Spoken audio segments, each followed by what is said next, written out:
Excellencies, ladies and gentlemen, in my capacity as the Under-Secretary General, I have the honor to deliver the message from Mr. Antonio Guterres, the Secretary General of the United Nations, for the commemorations of the World Cities Day in city of Shanghai in the People's Republic of China.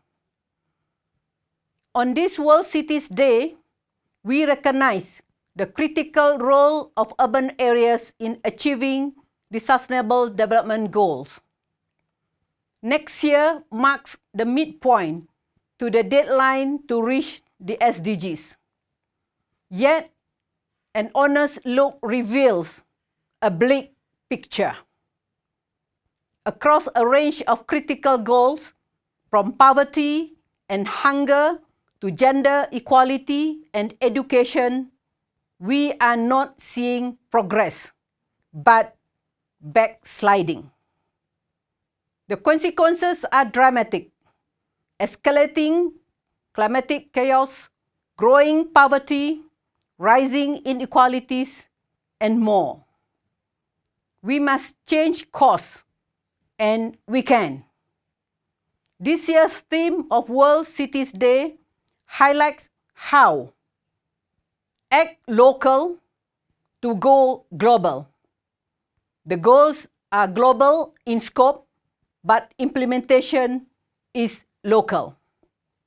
And that means implementation happens largely in cities. Today, more than half of all people live in urban areas. By 2050, over 2/3 will do so. Cities generate over 80% of global GDP and account for over 70% of carbon emissions. Many cities are already leading the transition to renewable energy, setting credible net zero targets, and building climate-resilient infrastructure. I encourage them to work with their governments and sister cities across the world to share experiences and help raise ambition.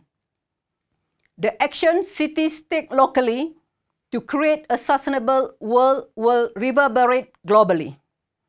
And the transformative policies they pioneer today can catalyze change that will save life and livelihood everywhere tomorrow.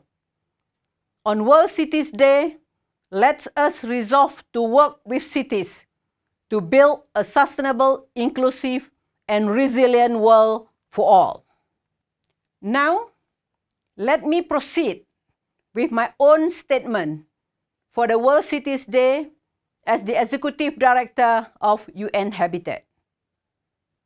Honorable Party Secretary of Shanghai, Mr. Li Qiang, Honorable Mayor of Shanghai, Mr. Gong Seng, and host of the 2022 World Cities Day Global Observance in the People's Republic of China, Her Excellency, President of the UN Habitat Assembly, Madam Marta Peralta Delgado, His Excellency, Minister of Housing and Urban Rural Development, the People's Republic of China, Mr. Ni Hong, distinguished delegates, ladies and gentlemen.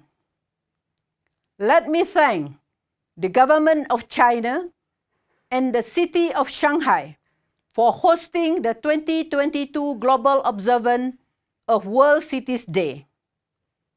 In 2014, under Resolution 68/239, the General Assembly designated 31st October as World Cities Day.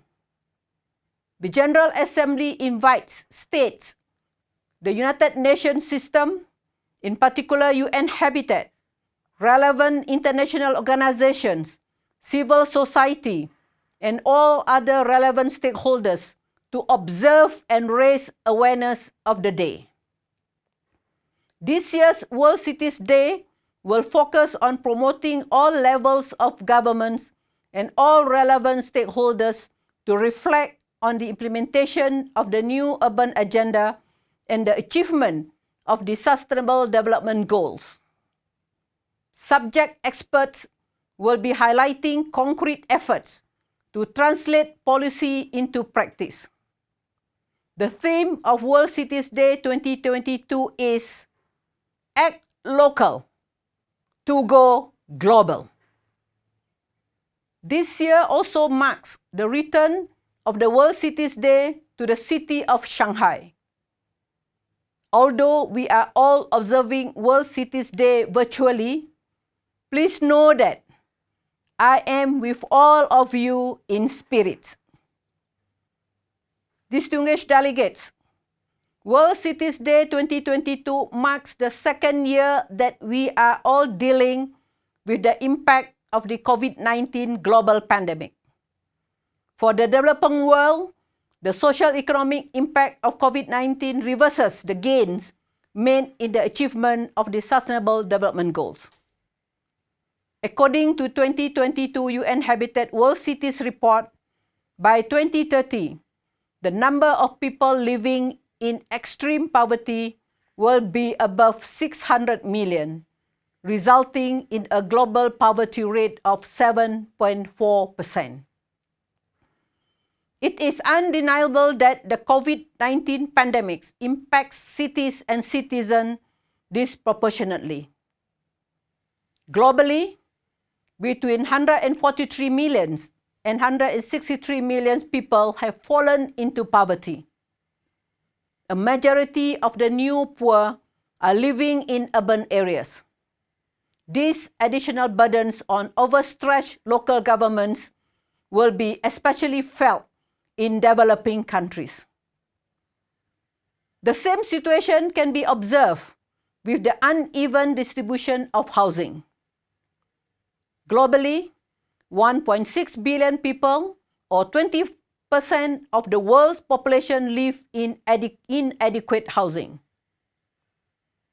Out of this staggering number, 1 billion reside in slums and informal settlements.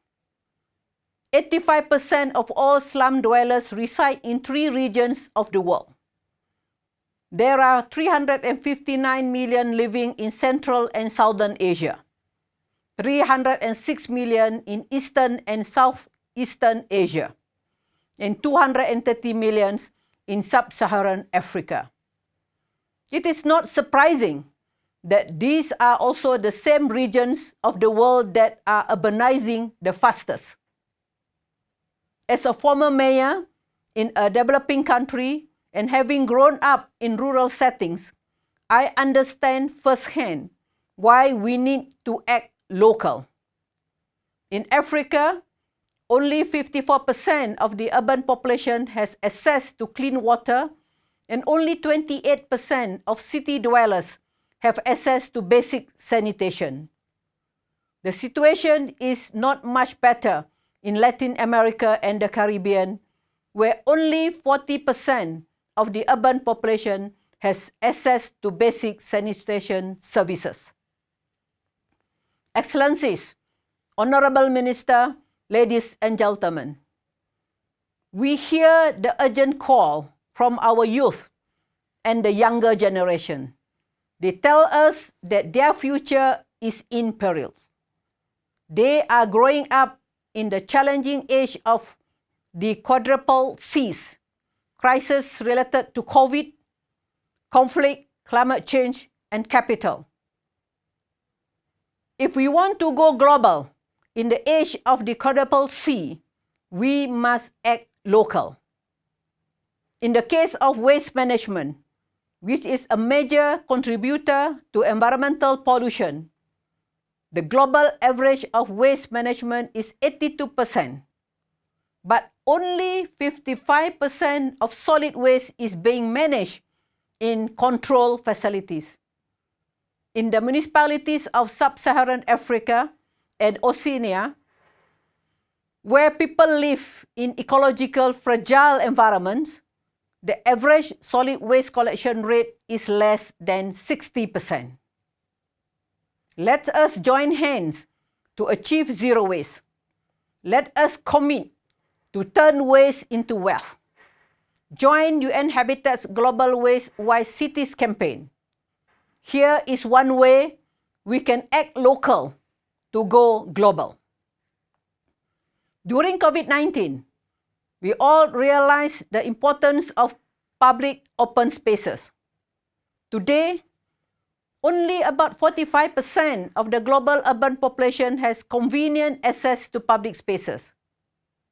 At 26%, the share of population with convenient access to open public spaces is lowest in Eastern Asia and Southeastern Asia. UN Habitat supports cities, local governments, and their stakeholders in creating and promoting socially inclusive, integrated, connected, environmentally sustainable, and safe street and public spaces. We do this by providing policy advice, capacity building, knowledge sharing, and guidance. Once again, please act local to go global. As we progress towards COP27, UN Habitat shares the concern of the participants at the 11th session of the World Urban Forum on the lack of progress towards the Sustainable Development Goals and the Paris Agreement. We call for urgent transformative action. The climate and biodiversity emergencies, pandemics, violence and conflicts, and other natural and man-made disasters all converge in cities and surrounding territories. Being prepared for and overcoming this crisis is a precondition if we want to achieve the motto of World Cities Day, Better Cities, Better Life. Honorable Mayor, once again, I am proud to be able to pen a statement from the Shanghai Manual of Best Practices in Sustainable Urban Development. I am never tired when repeating the theme of World Cities Day 2022. Act local to go global. Let me recall that the movement towards greater local governments' participation in supporting national governments implement the new urban agenda is gathering speed. UN Habitat offers experts guidance and capacity development for national and sub-national governments to develop, implement, and monitor and evaluate national urban policies and sub-national urban policies. We also support urban profiling of cities and voluntary local review. Honorable Minister, distinguished delegates, I would like to take this opportunity to recognize the leadership of His Excellency President Xi Jinping. In the past decades, China has made great strides in the provision of housing and the uplifting of millions of its citizens out of poverty. I count on the support of all governments to advocate for and implement the new urban agenda. The new urban agenda was adopted at the Habitat 3 conference in Quito in 2016. It is a roadmap for sustainable urbanization and urban planning. Today, only 36 member states have submitted their national implementation reports. UN Habitat is also preparing the Secretary General reports on the achievements of the Sustainable Development Goals 11, which will be presented in New York in July next year. We need your help to ensure that local action taken in the entire rural-urban continuum is captured in these global reports. I'm grateful to the government of China for initiating the Global Awards for Sustainable Development in Cities, in bracket Shanghai Awards, which is a global initiative jointly established by UN Habitat, the Ministry of Housing and Urban Rural Development of China, and the Shanghai Municipal People's Government. The award seeks to recognize transformative action by local and municipal governments that promote sustainable development. Thank you for your leadership at the Ministry of Housing and urban-rural development. We must not forget the urban-rural continuum. No city, no matter how large or rich, can exist without its hinterland. We must make sure that as cities prosper, they do not negatively impact the people and the environment that make all that wealth possible. I'm also taking this opportunity to welcome you and all ministers of housing and local government to join us in Sharm el-Sheikh in Egypt in the Cities and Climate Change event organized by COP27 presidency on 17 November 2022. I'm sure, Honorable Minister, that China's effort to align sustainable urban development with climate adaptation efforts will be most welcome at COP27. Finally, let me thank the government of China, the mayor of Shanghai, and the president of the UN Habitat Assembly, Madam Marta Delgado, for their support at the Global Observance of World Cities Day. 谢谢. Thank you.